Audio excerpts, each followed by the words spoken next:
So, ito po yung ano ko, yung login window ko. Yan. Import Java. Yan. Registration window ko. Yan. Yan. And ito yung dashboard window ko. Yan. Exit and close. Yung mga design nila, yan naka-dynamic kasi magbabago yan bawat register. Yan ito dyan. Ayan. Yung ano ko, login window ko, design ng login window ko. Yan sa registration, yung login window ko. Ayan.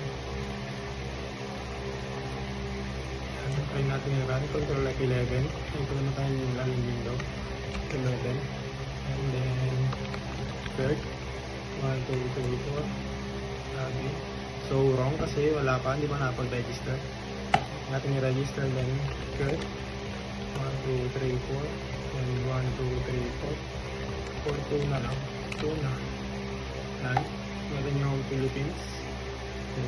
Ano na nga rin to? Magawin na nga rin to. 2003 ako pinanganak.